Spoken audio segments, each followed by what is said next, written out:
નમસ્કાર મિત્રો, મજામાં ને? તમે ભૂમિતિના પાયાના ખ્યાલો જેવા કે બિંદુ, રેખા, રેખાખંડ, કિરણ વગેરે વિશે શીખી ગયા છો. હવે આપણે ખૂણાની વાત કરીએ. ખૂણો એટલે શું? આપણી આસપાસ આપણે દરેક જગ્યાએ ખૂણા જોઈએ છીએ, જેમ કે દિવાલમાં પડતો ખૂણો, કોઈ વસ્તુનો ખૂણો, કબાટનો ખૂણો, ટીવીનો ખૂણો, આપણે જ્યાં બેઠા હોય, જ્યાં લખતા હોય, બેન્ચનો ખૂણો. તો આવા ખૂણાની ચર્ચા આપણે કરીએ અને એને વ્યવસ્થિત સમજીએ. જો અહીંયા એક પેટી દર્શાવેલી છે. એ પેટીનું ઢાંકણ ખુલ્લું બતાવેલું છે. અહીં ABCD એ પેટીનો આગળનો ભાગ છે અને ARQP એ પેટીનું ખુલ્લું ઢાંકણ દર્શાવેલું છે. હવે મિત્રો બરાબર ધ્યાન આપજો. પેટીના ભાગમાં AD રેખાખંડ જે છે એ AD રેખાખંડને કલ્પના કરો કે તે AD કિરણ છે. તે જ રીતે ઢાંકણમાં જે AP રેખાખંડ છે તેને કલ્પના કરો કે તે AP કિરણ છે.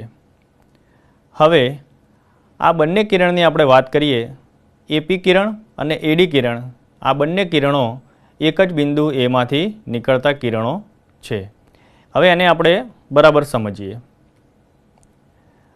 એ બિંદુમાંથી બે કિરણો નીકળે છે, AP કિરણ અને AD કિરણ. આ બંને કિરણો ભેગા મળી એક ખૂણો બનાવે છે. એ ખૂણાને આપણે ખૂણો PAD એવું કહીએ છીએ. આ ખૂણાને બીજી રીતે પણ ઓળખાવી શકાય, એની વાત આપણે આગળ કરીએ. જુઓ મિત્રો, આપણે ખૂણો દર્શાવવા માટે હંમેશા જ્યાં આગળ ખૂણો પડતો હોય, એટલે કે જે બિંદુ આગળ ખૂણો રચાતો હોય તે બિંદુ આગળ વક્રની નિશાની કરીએ છીએ. હવે આપણે આને ટેબલ ટોપ પર સમજીએ. જુઓ, અહીં P બિંદુમાંથી 3 કિરણો નીકળે છે. PA કિરણ, PB કિરણ અને PC કિરણ. તો અહીંયા કેટલા ખૂણા રચાશે? બરાબર, તમે બરાબર સમજ્યા છો. તો PA કિરણ અને PB કિરણથી આ ખૂણો રચાય છે. તે જ રીતે PB કિરણ અને PC કિરણથી આ એક બીજો ખૂણો રચાય છે. અને ત્રીજી શક્યતા વિચારીએ તો PA કિરણ અને PC કિરણની મદદથી આ એક મોટો ખૂણો પણ રચાય છે. હવે અહીં આપણે એમ કહીએ કે અહીંયા કુલ 3 ખૂણા રચાય છે, તો ત્રણેય ખૂણાના આપણે 3 અલગ અલગ રીતે નામ આપવા પડે. જો આપણે એવું કહીએ કે અહીંયા ખૂણો P રચાય છે તો આપણે ક્યાંક ખોટા પડીએ, કારણ કે 3 ખૂણામાં P બિંદુ તો આવે જ છે. તો આપણે ખૂણાનું નામ કઈ રીતે આપવું એના વિશે વાત કરીએ. જો મિત્રો, અહીંયા બીજી એક આકૃતિ આપેલી છે. B બિંદુમાંથી BC કિરણ નીકળે છે અને BA કિરણ પણ નીકળે છે. એટલે કે બંને કિરણનું સામાન્ય ઉદ્ભવ બિંદુ B છે. C એ BC કિરણ પરનું બિંદુ છે. A એ BA કિરણ પરનું બિંદુ છે. તો આ ખૂણાનું નામ કઈ રીતે આપી શકાય? તો આ ખૂણાનું નામ આપવા માટે આપણે C થી શરૂઆત કરી શકીએ. ખૂણો CBA અને લખવા માટે ખૂણો CBA. આને બીજી રીતે પણ નામ આપી શકાય. A થી શરૂઆત કરીએ તો ખૂણો ABC. ખૂણો ABC. અહીંયા આપણે જાણીએ છીએ કે B બિંદુ આગળ માત્ર એક જ ખૂણો રચાય છે, તેથી આને માત્ર ખૂણો B એવું પણ કહી શકાય, અથવા ખૂણો B પણ કહી શકાય. તો હવે મિત્રો આપણને ખ્યાલ આવી ગયો. કોઈ પણ ખૂણાનું નામકરણ 3 રીતે થઈ શકે. ખૂણો CBA, ખૂણો ABC અથવા તો ખૂણો B, કે જ્યાંથી બંને કિરણો ઉદ્ભવ થાય છે એ ખૂણાનું શિરોબિંદુ પણ છે અને બંને કિરણોનું ઉદ્ભવ બિંદુ પણ છે.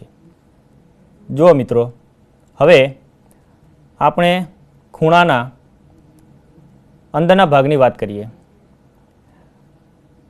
એ જ ખૂણાની વાત છે. ફરીથી ખૂણો CBA છે બીમાંથી બંને કિરણો નીકળે છે, બીસી કિરણ અને બીએ કિરણ. હવે બીએ કિરણથી બીસી તરફના ભાગમાં આપણે જુઓ શું કરેલું છે, તો સ્કેચપેનની મદદથી આપણે ટપકા ટપકા કરેલા છે. ફરીથી સમજાવી દઉં. બીએ કિરણથી બીસી તરફના ભાગમાં આપણે સ્કેચપેનથી ટપકા ટપકા દર્શાવેલા છે. હવે આપણે બીજી સ્કેચપેનનો ઉપયોગ કરી અને બીસી કિરણથી બીએ તરફના ભાગમાં આપણે ટપકા દોરીએ. જોઈએ શું થાય છે.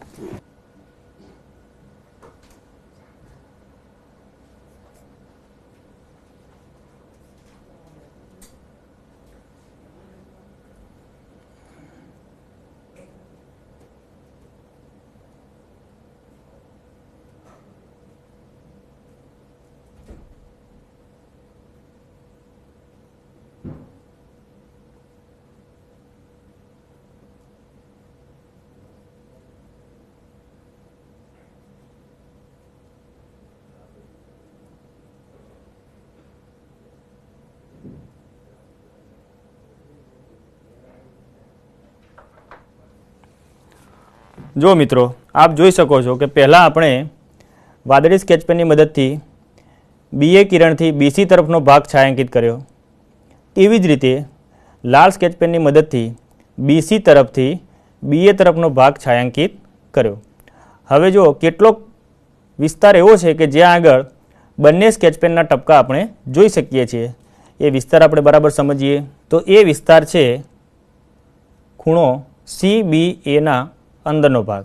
ફરીથી આ વિસ્તાર બરાબર સમજીએ. આ વિસ્તાર જે છે કે જ્યાં બંને સ્કેચપેનના ટપકા આપણે જોઈ શકીએ છીએ તે છે ખૂણો CBA અથવા તો ખૂણો ABCના અંદરનો ભાગ. તેને બરાબર જોઈએ. હવે આપને સમજાઈ ગયું હશે કે ખૂણો CBAનો અંદરનો ભાગ જે બંને સ્કેચપેનના ટપકા સ્વરૂપે આપણે દર્શાવેલો છે. આ કોઈ આરક્ષિત ભાગ નથી. જે રીતે કિરણ અનંત અંતરે વિસ્તરેલું છે, કિરણ BCને અનંત અંતરે વિસ્તારી શકાય, કિરણ BAને અનંત અંતરે વિસ્તારી શકાય, તે જ રીતે ખૂણા CBAનો અંદરનો ભાગ પણ એ જ રીતે અનંત અંતરે વિસ્તારી શકાય. જે રીતે આ ભાગ ખૂણો CBAનો અંદરનો ભાગ ગણાય છે, તે જ રીતે તે સિવાયનો સમગ્ર ભાગ ખૂણો CBAના બહારનો ભાગ ગણી શકાય. હવે આપણે ખૂણાની બહારનું અને અંદરનું બિંદુ સમજીએ. અહીં એક ખૂણો આપણને આપેલો છે, ખૂણો PQR. ખૂણો દર્શાવવા માટે આપણે વક્રનો ઉપયોગ કરીએ છીએ. આ ખૂણાને ખૂણો RQP પણ કહી શકાય, એ આપણે જાણીએ છીએ. અહીં S બિંદુ આપેલું છે. જુઓ તો આ બિંદુ ક્યાં છે, તો આ બિંદુ QP કિરણ ઉપર આવેલું છે. એટલે કે આ QP કિરણ પરનું બિંદુ છે. એનો અર્થ કે આ ખૂણાની ઉપર આવેલું બિંદુ છે. બીજું એક બિંદુ આપેલું છે X બિંદુ. આ બિંદુ ખૂણો PQRના અંદરના ભાગમાં છે. તેવી જ રીતે ત્રીજું એક બિંદુ આપેલું છે Z બિંદુ. આપણે કહી શકીએ કે Z બિંદુએ આ ખૂણો PQRના બહારના વિસ્તારમાં આવેલું છે. એટલે કે ખૂણાની ઉપરનું બિંદુ, ખૂણાની અંદરનું બિંદુ અને ખૂણાની બહારનું બિંદુ આ આપણે સરળતાથી સમજી શકીએ છીએ. જુઓ મિત્રો, સ્વાધ્યાય 4.3નો પ્રશ્ન આપણે જોઈએ. પ્રશ્ન 1, બાજુમાં આપેલ આકૃતિ પરથી ખૂણા લખો. તો આપણે આકૃતિ બરાબર જોઈ લઈએ. આકૃતિમાં આપણને 4 રેખાખંડો દેખાય છે. રેખાખંડ AB, રેખાખંડ BC, રેખાખંડ CD અને રેખાખંડ DA. એવી જ રીતે 4 ખૂણા પણ આપણે જોઈ શકીએ છીએ.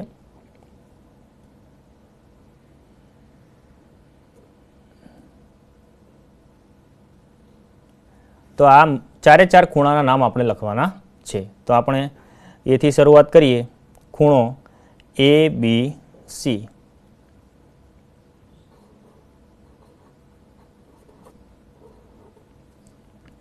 પછી B થી શરૂઆત કરીએ. ખૂણો BCD,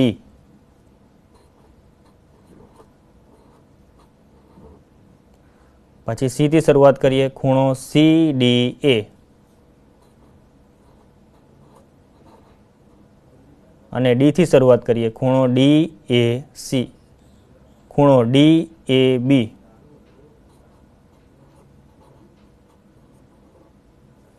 આને આપણે બીજી રીતે પણ લખી શકીએ તે આપણે જાણીએ છીએ. તો આને ઉલટી રીતે લખવા માટે ખૂણો CBA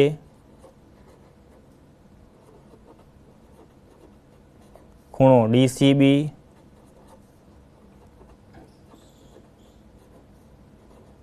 ખૂણો ADC ખૂણો BAD.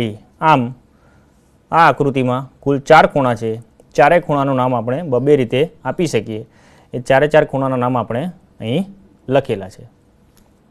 જોયું ને મિત્રો, આજે આપણે ખૂણો, શિરોબિંદુ, ખૂણો બનાવતા કિરણો એટલે કે એ ખૂણો બનાવતા ભુજ, ખૂણાની અંદરનું બિંદુ, ખૂણાની બહારનું બિંદુ, ખૂણાની અંદરનો ભાગ, આ બધી વસ્તુઓ શીખ્યા. હવે આપણે કોઈ પણ ખૂણાને કઈ રીતે નામ આપી શકાય એ પણ શીખ્યા. દરેક ખૂણાને કુલ આપણે 3 રીતે નામ આપી શકીએ એ આપણે જાણીએ છીએ.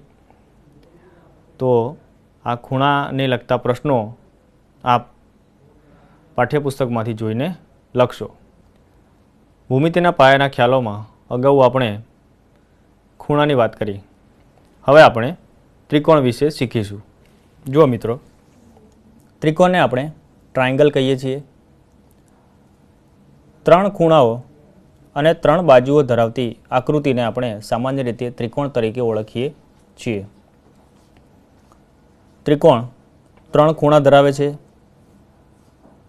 એ 3 શિરોબિંદુઓ ધરાવે છે અને 3 બાજુઓ એટલે કે 3 રેખાખંડો દ્વારા એ બનતી આકૃતિ છે, બંધ આકૃતિ છે.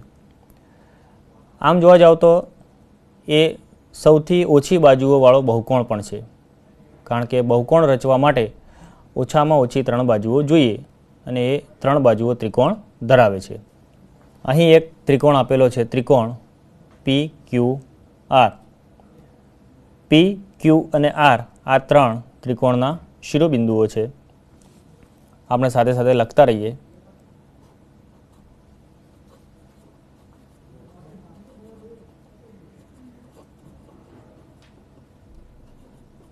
શિરોબિંદુઓ છે P, Q અને R. હવે ત્રિકોણની 3 બાજુઓ છે, તો PQ રેખાખંડ, QR રેખાખંડ અને PR રેખાખંડ.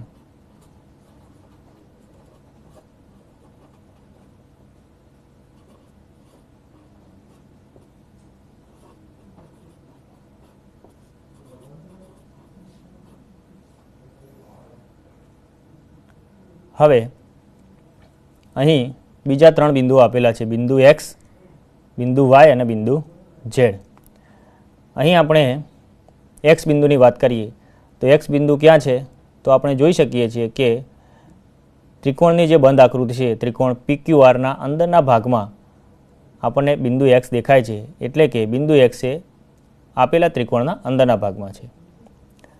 બિંદુ Y એ ત્રિકોણના બહારના ભાગમાં છે. એ ત્રિકોણ દ્વારા જે ઘેરાયેલો પ્રદેશ છે એની બહાર છે, એટલે કે બિંદુ Y એ ત્રિકોણની બહારનું બિંદુ છે, બહારના ભાગનું બિંદુ છે. તો ત્રિકોણ દ્વારા જે રોકાયેલી જગ્યા છે એ સિવાયનો તમામ ભાગ આપણે ત્રિકોણની બહારનો ભાગ ગણી લઈએ. એ રીતે Z બિંદુ આપેલું છે, તો Z બિંદુ આપણે જોઈ શકીએ છીએ કે બરાબર PQ રેખાખંડ ઉપર છે, એટલે કે ત્રિકોણની બાજુ પર જ આવેલું છે, એટલે કે ત્રિકોણ પર આવેલું એ બિંદુ છે. એ અંદરના ભાગમાં પણ નથી કે બહારના ભાગમાં પણ નથી. તો આ રીતે ત્રિકોણના આધારે આપણે અંદર રહેલું બિંદુ, બહારનું બિંદુ અને ત્રિકોણ પર રહેલું બિંદુ નક્કી કરી શકીએ છીએ. હવે આપણે 3 ખૂણાની વાત કરીએ. ત્રિકોણના 3 ખૂણા, ખૂણા P, Q અને R. એને આપણે કઈ રીતે લખીએ જોઈએ? તો 3 ખૂણાઓ, ખૂણો PQR, ખૂણો QRP અને ખૂણો RPQ. આ 3 ખૂણાઓ ત્રિકોણ ધરાવે છે. હવે ત્રિકોણનું નામ લખી નાખીએ. ત્રિકોણ PQR ક્યુ આર. વંચાય કઈ રીતે? ત્રિકોણ પી ક્યુ આર. તો ફરીથી એકવાર સમજી લઈએ. ત્રિકોણ પી ક્યુ આર એ 3 શિરોબિંદુઓ ધરાવે છે. શિરોબિંદુઓ પી, ક્યુ અને આર છે. 3 બાજુઓ ધરાવે છે. બાજુઓ પી ક્યુ રેખાખંડ, ક્યુ આર રેખાખંડ અને પી આર રેખાખંડ. આ 3 એની બાજુઓ છે. 3 ખૂણાઓ ધરાવે છે. ખૂણો પી ક્યુ આર, ખૂણો ક્યુ આર પી અને ખૂણો આર પી ક્યુ. આ 3 ખૂણાઓ ધરાવે છે અને એને સંકેતમાં આ રીતે લખાય છે: ત્રિકોણ પી ક્યુ આર વંચાય ત્રિકોણ પી ક્યુ આર. આપણે અંદરનો ભાગ અને બહારનો ભાગ જોયો. તો આ રીતે કોઈપણ ત્રિકોણના આધારે અંદર રહેલું બિંદુ, બહાર રહેલું બિંદુ અને ત્રિકોણ ઉપર રહેલું બિંદુ આપણે નક્કી કરી શકીએ છીએ. હવે આપણે સ્વાધ્યાય જોઈએ. પ્રશ્ન 1 છે કે ત્રિકોણ એબીસીની કાચી આકૃતિ દોરો. બિંદુ પીને તેના અંદરના ભાગમાં અને બિંદુ ક્યુને તેના બહારના ભાગમાં દર્શાવો. શું બિંદુ એ તેના અંદરના કે બહારના ભાગમાં છે? તો સૌથી પહેલાં આપણે કાચી આકૃતિ દોરી લઈએ. સૌથી પહેલાં આપણે કાચી આકૃતિ દોરીએ. એના માટે આપણે 3 રેખાખંડો જોઈશે.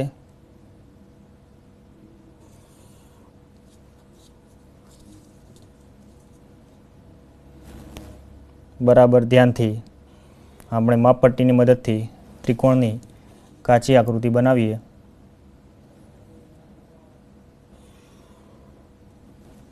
તેને નામ આપીએ ત્રિકોણ એબીસી. એ બી સી. આ થઈ ગયો આપણો ત્રિકોણ એબીસી. હવે બિંદુ પીને તેના અંદરના ભાગમાં અને બિંદુ ક્યુને તેના બહારના ભાગમાં દર્શાવો. તો બિંદુ પીને આપણે અંદરના ભાગમાં દર્શાવીએ. આ વિસ્તાર જે છે 3 બાજુથી ઘેરાયેલો એ ત્રિકોણનો અંદરનો ભાગ છે. તેમાં આપણે બિંદુ પી દર્શાવીએ. બિંદુ ક્યુને આપણે બહારના ભાગમાં દર્શાવવાનું છે. તો આ 3 બાજુઓથી ઘેરાયેલો પ્રદેશ એ સિવાયના પ્રદેશમાં આપણે બિંદુ ક્યુ દર્શાવવું પડે. તો બહારના ભાગમાં આપણે લખીએ બિંદુ ક્યુ. હવે પ્રશ્ન છે કે શું બિંદુ એ તેના અંદરના કે બહારના ભાગમાં છે? તો એ બિંદુ તો આ ત્રિકોણનું શિરોબિંદુ છે. ત્રિકોણ એબીસીનું શિરોબિંદુ છે, એટલે કે ત્રિકોણ પર જ આવેલું બિંદુ છે. તે ત્રિકોણના અંદરના કે બહારના ભાગમાં આવેલું નથી, પણ એ ત્રિકોણનું શિરોબિંદુ છે અને ત્રિકોણ પર જ આવેલું બિંદુ છે. હવે આપણે બીજો પ્રશ્ન જોઈએ. પ્રશ્ન 2. આકૃતિ પરથી આપેલા પ્રશ્નોના જવાબ લખો. અહીં એક આકૃતિ આપણને આપેલી છે. એક ત્રિકોણ છે, ત્રિકોણ એ બી સી, અને તેના 2 ભાગ કરેલા છે વચ્ચેથી. એડી રેખાખંડે ત્રિકોણ એબીસીના 2 ભાગ કરે છે, એટલે કે તેને 2 નાના ત્રિકોણમાં વહેંચે છે. એ ત્રિકોણ છે નાના ત્રિકોણો, ત્રિકોણ એ બી ડી અને ત્રિકોણ એ ડી સી. એમ કરીને આપેલી આકૃતિમાં કુલ આપણે 3 ત્રિકોણ જોઈ શકીએ છીએ. એક મોટો ત્રિકોણ એ બી સી, 2 નાના ત્રિકોણ, ત્રિકોણ એ બી ડી અને ત્રિકોણ એ ડી સી. હવે આપણે પ્રશ્નોના જવાબ જોઈએ. એ કોઈ પણ 3 ત્રિકોણના નામ લખો. તો પહેલો ત્રિકોણ આપણને મળે છે ત્રિકોણ એ બી ડી.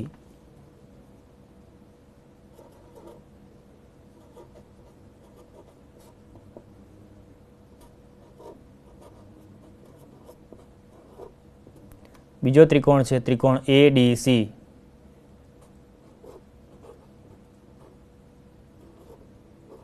અને મોટો ત્રિકોણ છે ત્રીજો ત્રિકોણ એ છે ત્રિકોણ એ બી સી.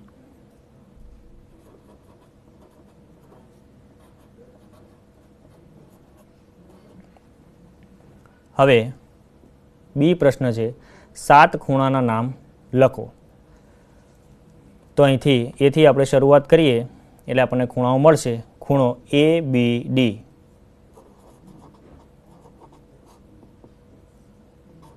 ખૂણો એ બી ડી. બીથી શરૂઆત કરીએ. ખૂણો બી ડી એ,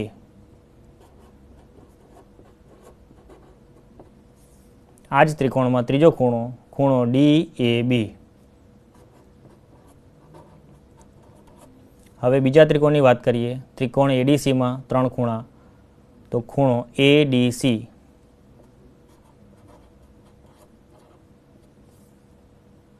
બીજો ખૂણો ખૂણો DCA, ત્રીજો ખૂણો ખૂણો CAD. હવે મોટો ત્રિકોણ છે એનો એક ખૂણો મોટો ખૂણો આપણે લઈ લઈએ. એ ખૂણો છે ખૂણો BAC. એમ કરીને આ 7 ખૂણાના નામ આપણે લખી દીધા છે.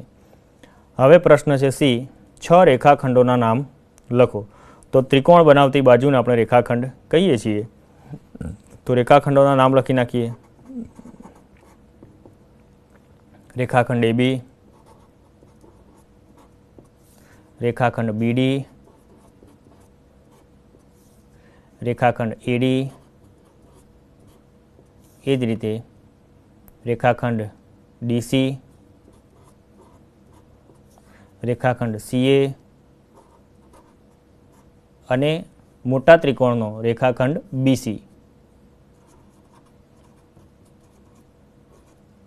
તો આ 6 રેખાખંડો આપણને આ આકૃતિમાંથી મળે છે. હવે પ્રશ્ન D, કયા બે ત્રિકોણમાં B સામાન્ય છે? એટલે કે B શિરોબિંદુ જે છે એ કયા કયા ત્રિકોણમાં આવે છે? તો એક તો નાનો ત્રિકોણ ABD, એની અંદર ખૂણો B આવે છે, અને સૌથી મોટો ત્રિકોણ ABC, એમાં પણ B બિંદુ સામાન્ય છે. તો આ બંને ત્રિકોણની વાત આપણે અહીંયા કરીએ. તો B બિંદુ ત્રિકોણ ABDમાં આવે છે, અને બીજો ત્રિકોણ છે મોટો ત્રિકોણ, એ ત્રિકોણ ABC, એ બંનેમાં B બિંદુ સામાન્ય છે.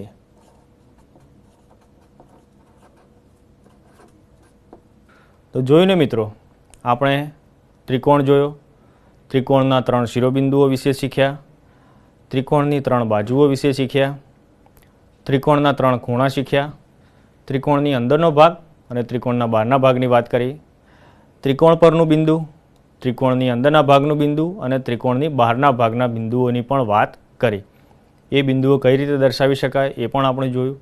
ત્રિકોણનું નામકરણ કઈ રીતે કરી શકાય એ પણ આપણે જોયું, અને એના ખૂણાના નામ, બાજુઓના નામ અને અંદરના અને બહારના ભાગની વાત આપણે કરી. તો ત્રિકોણને લગતા બીજા પ્રશ્નો તમે પાઠ્યપુસ્તકમાંથી જોઈ અને લખશો અને વધુ મહાવરો કરશો.